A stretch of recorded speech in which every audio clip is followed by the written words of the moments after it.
If you really want to make an impact, you're going to get a lot of judgment, you're going to get a lot of hate, and ultimately you're going to get rejection. People are going to just diss on you. People are going to say that's not good enough. People are going to say, who do you think you are? And people are so worried about that they stop. World's largest study of high performers, data from over 190 countries, from what it essentially turns out to be people who are in that top 15% of whatever they do.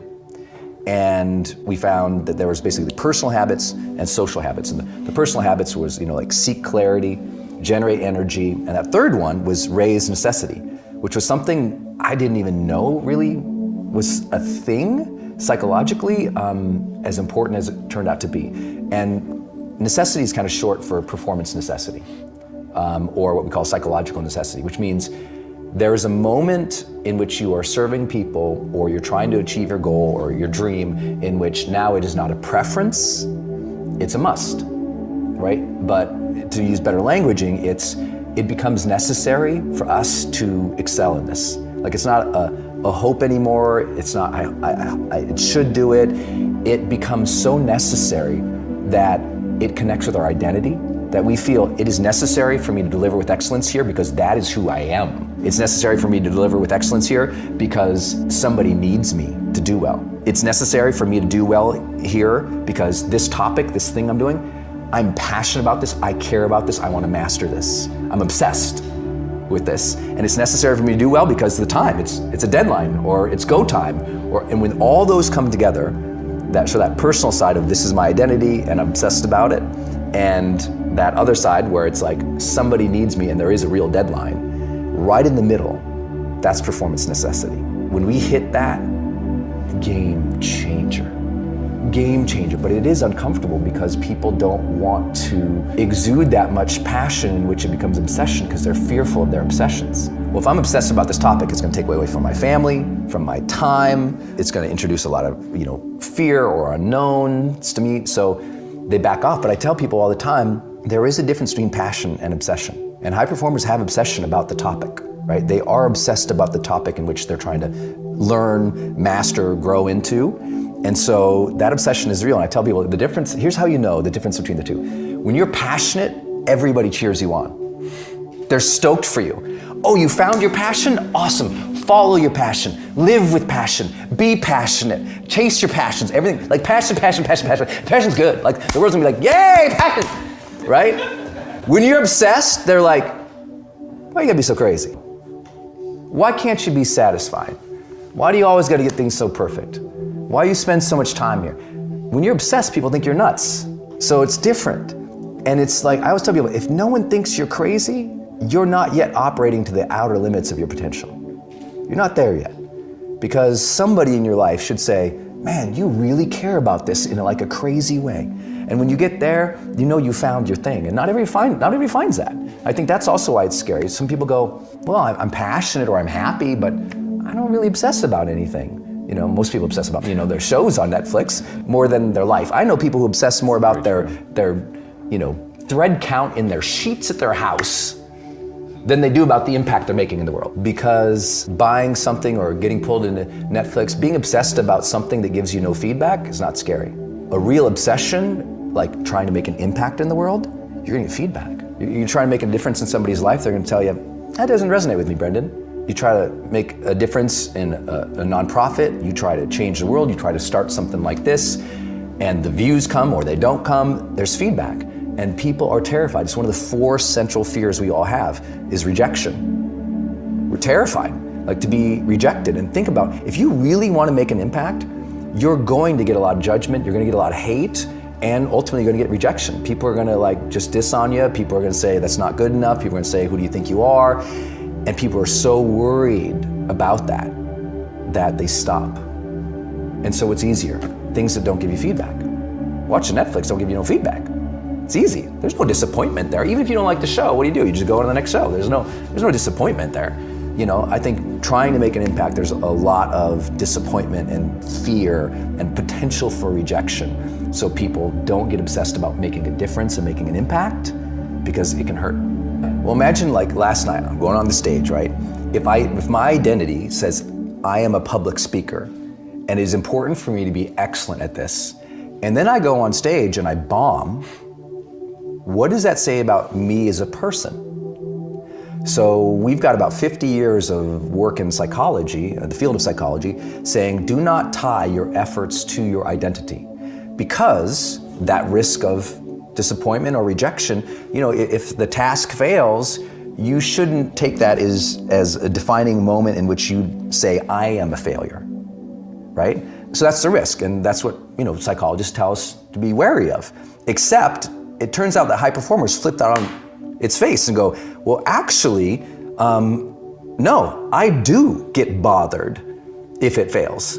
I really get upset about it. I am attached to the process here. I do care if it turns out well. I mean, that's why they obsess about the details. That's why they care about excellence. Is like, no one obsesses about the details or cares about excellence unless it means something to them.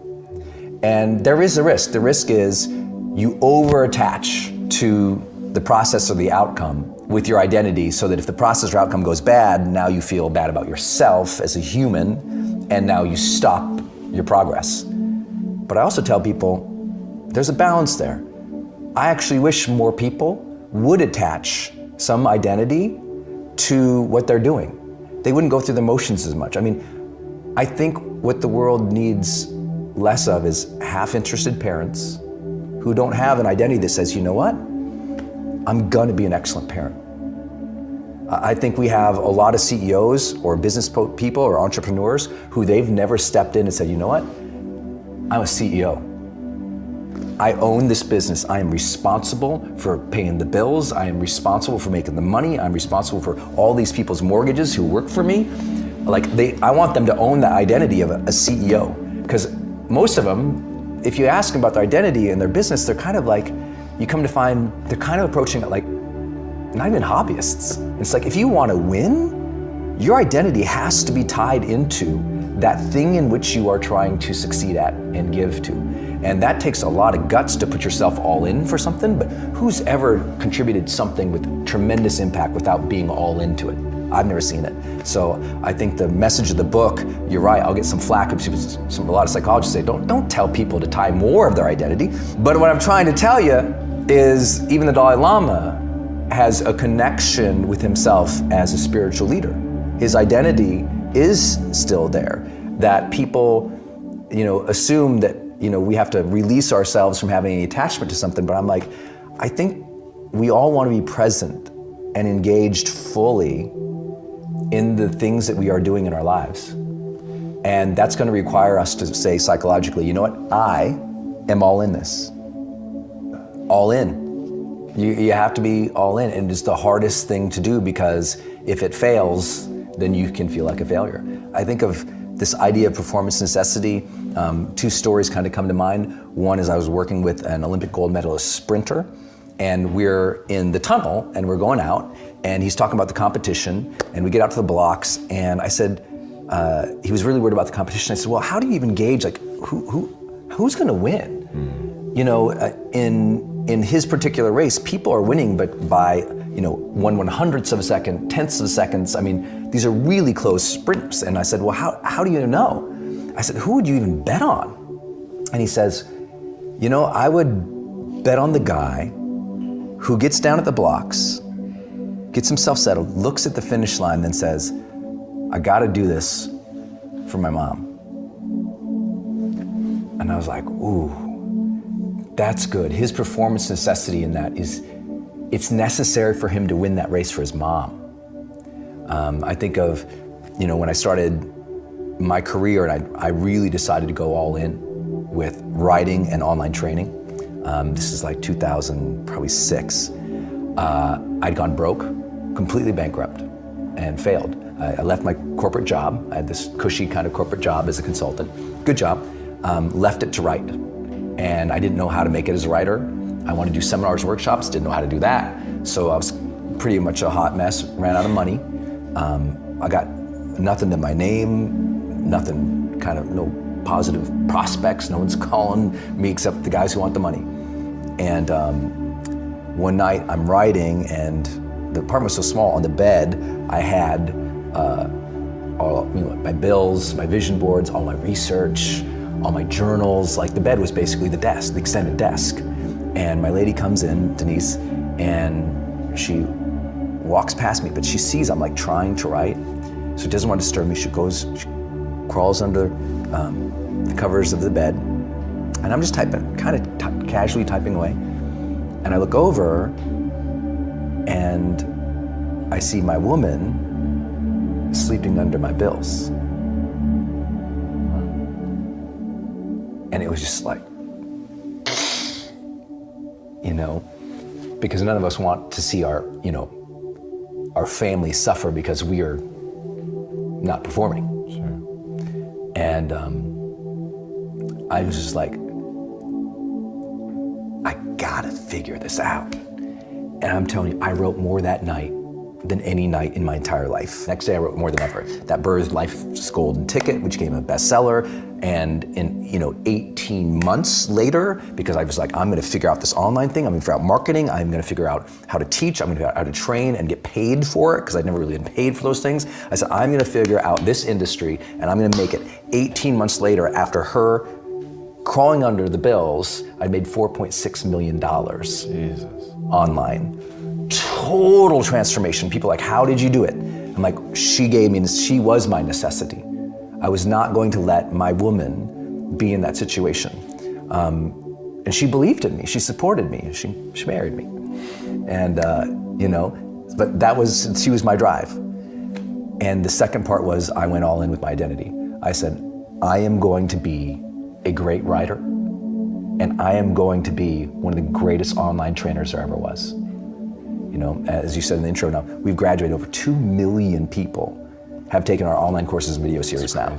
I don't think it would have happened if I hadn't had the guts and maybe no other choice to say, this is who I'm going to be, and I'm going to build into that. And it is necessary for me to become that person, so let's go. Please subscribe to my channel if you have not done it yet, and don't forget to click the notification button. I hope you guys learned and enjoyed this video. Thank you, and have a great day.